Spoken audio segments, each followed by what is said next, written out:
Books में बहुत सी सारी सवालें आपको इन पासों के ऊपर मिल जाएंगी जिन्हें आप सॉल्व कर सकते हैं। दो पासे यदि एक साथ उछाले गए हों या एक पासे को दो बार उछाला गया हो तो आपको हमेशा 36 ही संभावनाएं आपको मिलेंगी। इनके समुच्चयों को लिखने के बाद आपको सवाल को सॉल्व करना बहुत ही इजी हो जाएगा। जैसे कि आपने भी पिछले वीडियोज में सवाल को देखा कि कैसे आसानी से सॉल्व हो गया। अब सवालें और भी बनती हैं। आप बुक्स में बहुत सी सवालें पढ़े होंगे या पढ़ेंगे तो आपको मिलेंगी। जैसे सवालें इस पे पूछ सकता है कि यदि दोनों पर जो अंक आ रहे हैं उनका योग कर दे तो वे सम संख्या हो। तो अब देखिए कि जब हम किसी भी विषम संख्याओं को जोड़ेंगे तो सम संख्या आएंगी और उसमें कोई भी एक सम संख्या है और एक विषम संख्या है तो वह सम संख्या नहीं आएगा। अर्थात हमें क्या करना है कि एक सम संख्या और एक विषम संख्या वाले की काउंटिंग कर लेंगे और उनको 36 में से घटा देंगे तो हमें क्या हो जाएगा, पता चल जाएगा कितनी सम संख्या आएगी। क्योंकि हम इसलिए कर रहे हैं कि उनको क्यों काउंटिंग करें, क्योंकि जिन दोनों पे सम रहेगा तो भी सम आएगा, अगर दोनों पे विषम रहेगा तो भी सम आएगा, लेकिन एक पे सम और एक पे विषम संख्या रहेगी तो दोनों को जोड़ेंगे तो सम संख्या नहीं आने वाली है। तो यहाँ पर देख सकते हैं कि यहाँ पर क्या हुआ, एक, ये 2 3, तो ऐसे करते जाएंगे तो आगे देख रहे हैं कि यहाँ पर क्या हो रहा है कि अब ये ऐसे जाएगा 1 2 3, देख रहे हैं ना, 3 इसमें 3 इसमें, तो इसमें भी तो क्या होगा 3 ही मिलेगा। तो सब में 3 3 3 मिलते हुए जा रहा है। आप कन्फ्यूजन ना हो, देख सकते हैं कि 3 मिल रहा है। यहाँ पर भी क्या हो रहा है, देख रहे हैं कि एक विषम है एक सम है, तो क्या हो रहा है, फिर जोड़ेंगे तो विषम संख्या आएगा, यानी 3 3 ही आ रहा है सभी में। यानी कि आपको काउंट करेंगे उस तरीके से भी काउंट कर सकते हैं। सम वाले को हमें पूछा गया तो सम वाले को काउंट करें, इसे ये सम आ गया, ये आ गया, ये आ गया, और इसमें ये आ रहा है तो यानी इसमें भी 3 आ रहा है, यानी कि हमें आधा सम मिल रहा है आधा विषम मिल रहा है। तो हमें प्रायिकता जब भी निकालनी होगी, सम आने की प्रायिकता निकाले चाहे विषम आने की प्रायिकता निकाले, जब दोनों की स्थितियां सेम आ रही हैं तो दोनों की प्रायिकता भी सेम आएगा। अब इतना लिखने के बाद हमें फ्रैक्शन को छोटा करने आता है, भिन्नों के सवाल लगाने आता है। ऐसी तो बात है नहीं कि हमें भिन्न के सवाल लगाने नहीं आता है। तो यानी कि इसको जब हम छोटा करेंगे तो हमारी प्रायिकता बनेगी 1/2। क्यों 1/2 बनेगी, क्योंकि टोटल जितनी संभावना है उसकी आधी संभावनाएं हो रही हैं। यानी इसका अर्थ है ना कि अगर वो 2 है तो यह 1 होगा, यानी पूरा का आधा संभावना घटना घटित होने की हो रही है। अब यहाँ पे आप सम दोनों का योग, सम आने की भी प्रायिकता यही पाएंगे और विषम आने की प्रायिकता यही पाएंगे। क्यों सेम पाएंगे, क्योंकि दोनों की घटना घटित होने की संभावना सेम है।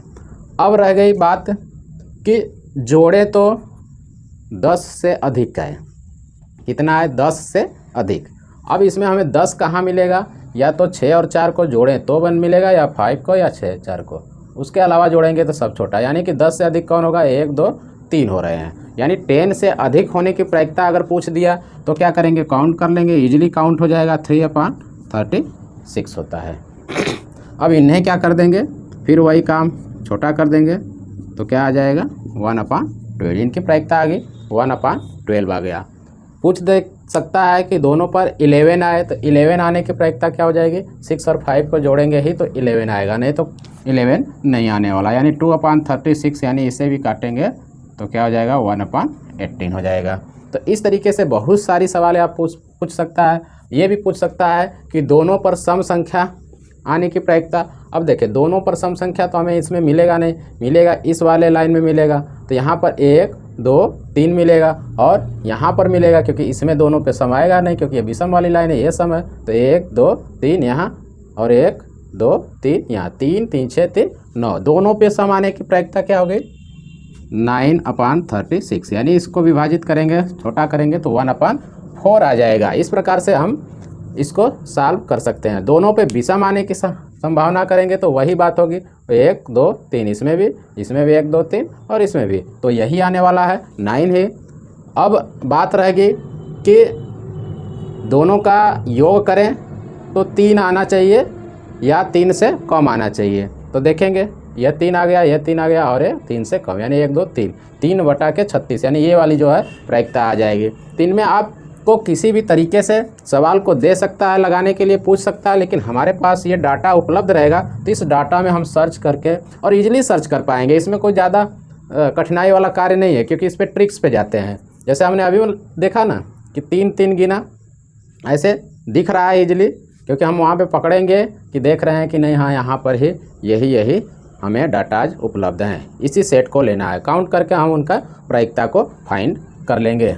अब रही बात कि दोनों पर सेम संख्या आने की प्रायिकता, दोनों पे। अब दोनों पर सेम देख रहे हैं, सेम संख्या अगर आपको देखना है तो सिंपल सी है, ऐसे कॉर्नर में चले जाइए। देखिए 1 2 3 4 5 6 6 हैं तो दोनों पर सेम 1 1 हो सकता है, 2 2 हो सकता है, 3 3 4 4 5 5 6 6, उसके अलावा नहीं मिलेगा। यानी 6/36 हो जाएगा दोनों पर, तो यह 1/6 आ जाएगा। दोनों पर सेम संख्या आने की प्रायिकता। तो और पूछ सकता है कि दोनों का योग जो अगर जोड़ें तो 7 हो। अब दोनों का योग 7 कब होगा, 1 6 होगा या 5 2 होगा। तो देखेंगे तो हम इस तरीके से देखिए ऐसे लाइन में जाए, इसका 7 होगा, इसका 7 होगा, इसका 7 होगा, इसका होगा, इसका होगा और इसका होगा। और आप देख सकते हैं किसी और को देखें तो 7 नहीं मिलेगा कहीं पे, यहाँ पर कहीं पर भी इनको छोड़ करके ऐसे देखिए, कहीं पर भी आपको 7 नहीं मिलेगा, या तो 7। अब देखिए इस लाइन जो टेढ़ी वाली ऐसे तिरछी लाइन आ रही है, डायगोनल आ रहा है ना, तो इस विकर्ण के ऊपर इधर जाएंगे तो 7 से छोटा आएगा और इधर आएंगे तो 7 से बड़ा आएगा। तो हमें 6 डाटा मिल रहा है, 6 सेट मिल रहा है, तो हमें क्या होगी, उनकी प्रायिकता क्या होगी, 6/36, यानी कि 1/6 आएंगे। तो यहाँ पर हम क्या करेंगे, ट्रिक्स को भी यूज करेंगे। इस डाटा में कोई भी घटना घटित होने की कितनी संभावना होंगी, वहाँ पर हमें ट्रिक्स को भी यूज करना है। अब देखिए ऐसे आ गए ना, डायगोनल्स में चले गए, विकर्ण में। हमें अब पूछ देगा कि 7 जोड़ने पर 7 से कम आए, तो अब 7 से कम आने के लिए क्या होगा, यानी कि इनके ऊपर ही ना जितनी डाटा आज होंगी वही ना आएंगी। तो इनके ऊपर जब आएंगी तो इनमें क्या होता है कि जब ऐसी स्थिति आती है तो ये 6 हो गया और इधर से 6 हो गया।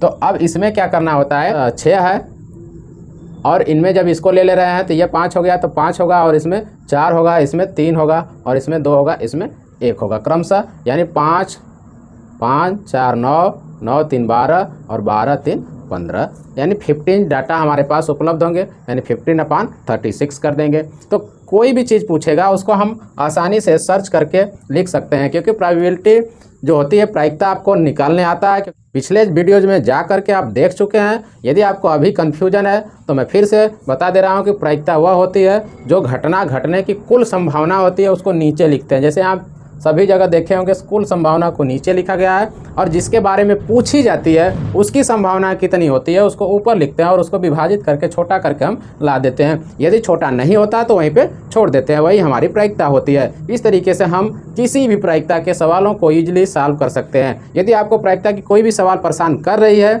ऐसी स्थिति बन रही है कि आपको प्रायिकता की सवालें नहीं आ रही है, तो आप कमेंट बॉक्स में अपने सवालों को रख सकते हैं, आपको उसका सल्यूशन मिलेगा।